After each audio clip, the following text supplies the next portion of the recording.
Sekarang kita akan membahas yaitu usaha ikhtiar dan sifat kehambaan. Ulama sufi yang termasuk dalam kelompok ahlu kasyaf, itu di lingkungan ahlu sunnah wal jamaah, amat sekali mengkhawatirkan adanya orang-orang yang baru selangkah memasuki arena tasawuf sudah berani mengukir kata dan ucap seperti perkataan Al-Hallaj, yang mana menghebohkan dengan slogan Ana al-Haq. Itu bahasa daripada Al-Hallaj. Kadang-kadang bahasa seperti itu dijadikan sebagai bahan percakapan di area, baik itu di warung, tempat kopi, ataupun di obrolan tempat tongkrongan. Jadi bagaimanapun juga perbincangan demikian tidak dapat dibenarkan, dikarenakan kalau ditinjau dari ajaran agama termasuk ajaran tasawuf itu sendiri.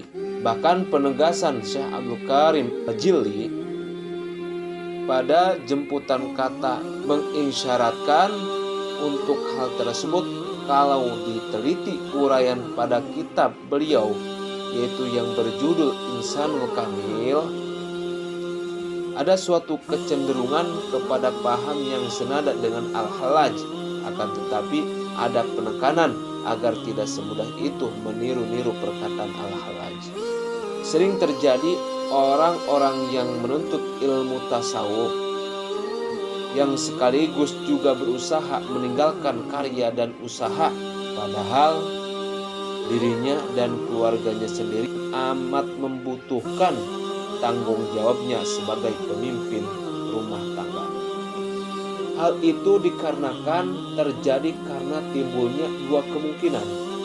Yang pertama, karena menerima ajaran tajrid, yaitu melepaskan diri dari hukum sebab dan akibat.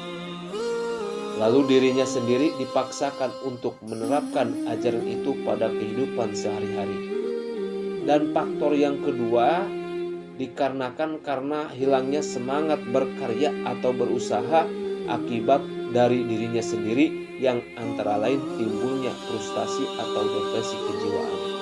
Orang yang semacam ini yang melepaskan dirinya dari hukum sebagai akibat ataupun tadrij dengan cara yang dipaksakan adalah suatu tindakan yang tercela, seperti yang dijelaskan oleh Syekh Ahmad Ibnu Athaillah menjelaskan, iradatuka tajridu ma'iqamatillah iyyaka fil asbabi minasyahawatil khafiyah.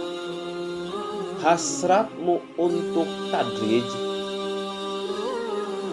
itu yaitu kalau istilah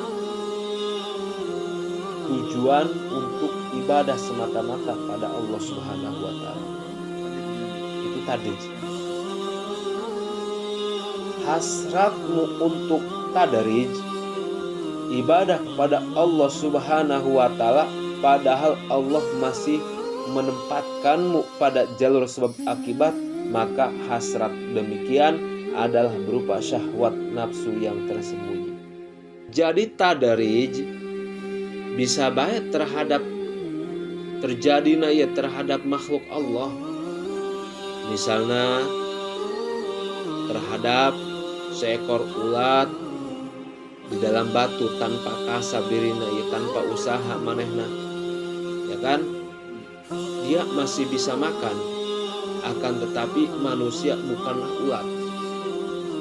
Kalaupun terjadi hal demikian, misalnya terhadap orang yang sakit terbaring di rumah sakit tanpa usaha dirinya sendiri, makanan untuknya masih bisa datang, namun semua itu tidak bisa dipaksakan.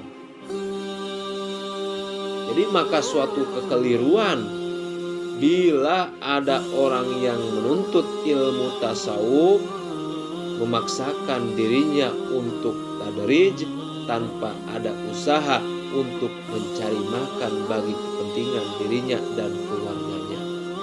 Jadi seorang miliarder mungkin saja tanpa kasab, tanpa usaha manehna, yaitu dengan cara hidup santai manehna, dan mampu manehna pikeun mewujudkan naon-naon nu dipikahayang ku manehna. Segala urusan rumah tangga ku manehna geus dijamin, bahkan lebih dari cukup, sehingga mungkin bagi kita bisa menggolongkannya sebagai seorang yang dalam kedudukan tadrij. Akan tetapi, bisakah cara hidup demikian bisa ditiru oleh orang lain? Tidak bisa. Jadi disinilah kesan yang dapat kita tarik dari apa yang dikemukakan oleh Syekh Junaid al-Baghdadi. Jadi ngeri rasana bila kita menyimak kalimat terhadap ucapan Syekh Junaid al-Baghdadi, orang yang tidak mau beramal, orang yang tidak mau berkarya, orang yang tidak mau berusaha ikhtiar dengan unsur kesengajaan adalah lebih berat dosanya dari berzina dan mencuri. Timbul satu tanyaan tentang persoalan, kenapa sebabnya ada ajaran tajrid padahal manusia diperintahkan untuk beramal usaha ikhtiar? Jadi perlu dimengerti bahwa ajaran tajrid tidak berarti secara total melepaskan segala macam kegiatan hidup, tidak pula meninggalkan kasab. Karena kasab itu sendiri adalah ciptaan Allah Subhanahu wa Ta'ala buat manusia yang hidup. Oleh sebab itu, bukan persoalan kasab, bukan persoalan amal, bukan persoalan usaha dan ikhtiar pada hakikatnya yang menentukan nilai hidup. Yang menentukan nilai itu adalah Allah yang maha menciptakan kasab itu buat manusia pada hakikatnya. Bukan pula hukum sebab dan akibat, karena hukum itu sendiri ciptaan Allah untuk bisa dipahami oleh manusia. Senjata bukanlah mematikan, dia hanyalah alat dari suatu sebab, sehingga tidaklah seharusnya untuk ditakuti. Allah Maha Pencipta bisa saja membuat senjata itu tidak punya arti apa-apa.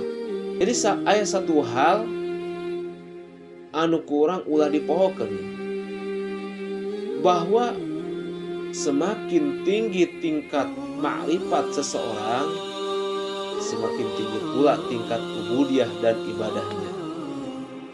Meskipun dalam tingkat keilmuan, ilmu ma'rifat adalah termasuk dalam kategori ilmu tingkat tinggi, namun tidaklah berarti meniadakan, menggugurkan syariat hukum yang berlaku. Syariat, thariqah, hakikat adalah bersatu dalam ma'rifat. Apabila salah satunya digugurkan, maka bukanlah ma'rifat yang benar.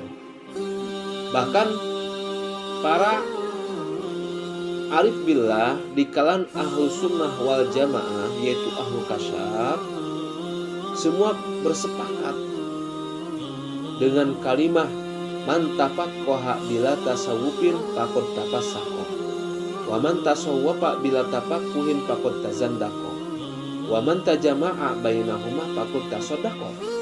Siapa saja yang hanya berpegang terhadap fikih, yaitu syariat, tanpa berpegang kepada ajaran tasawuf, yaitu hakikat, itu adalah fasik. Dan siapa saja yang berpegang semata-mata ajaran tasawuf, hakikat tanpa fikih, syariat, adalah zindik.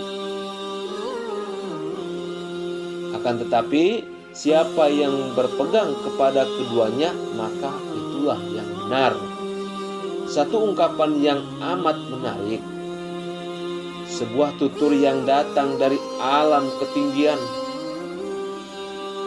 menyelinap ke dasar hati yang paling dalam, dasar kalbunya Syekh Muhammad Abdul Jabbar An-Nafari Qaddasallahu sirruhu, beliau rentangkan tuturnya itu, Tuhan berfirman kepadaku, aku telah menimbang amalnya orang yang beramal, namun semuanya tidak dapat menandingi ma'rifatnya para arif meskipun sedikit. Jadi amal soleh yang dilakukan tanpa ma'rifat kepada Allah akan berkesudahan pada kesia-siaan, itu gugur tak ternilai, bagaikan laksana abu yang ditiup angin di hari angin badai. Bahkan Imam Ad-Daqqaq dalam kitab Risalatul Qusairiyah menjelaskan al-ma'rifatu tujibu sakinata fil qalbi kama annal ilma yujibu sukuna fil aqli faman izdadat ma'rifatuhu izdadat sakinatahu. Ma'rifat itu memastikan datangnya tentram pada hati, seperti juga ilmu membawa ketentraman pada akal. Siapa yang bertambah nilai ma'rifatnya, bertambah pula lah rasa tentram pada hatinya. Kan dalam kitab Tanwirul Qulub menjelaskan fa'alal akil ayyusha'ira sa'ilal jiddi fi talabil ma'rifati wa la yatawani fi dzalika li alla yudrikahul mautu wa huwa musabun bi umyil jahli fala yakunu lahu ba'da dzalika sabilun ila basirati. Qala ta'ala wa man kana fi hadhihi a'ma wa huwa fil akhirati a'ma wa dhallu sabila. Maka sebaiknya bagi orang yang berakal agar mengerahkan seluruh kemampuannya dalam menuntut ilmu ma'rifat dan tidak menunda-nunda dalam hal itu. Janganlah terjadi bila maut datang menjelang, kebutaan karena kebodohan datang menimpa, akhirnya tak ada lagi jalan untuk melihat cerah. Allah berfirman, dan siapa yang buta dalam dunianya sekarang ini, maka di akhirat kelak malah lebih buta lagi dan sesat jalan. Begitulah sekelumit tentang yaitu ilmu daripada ikhtiar dan sifat hamba.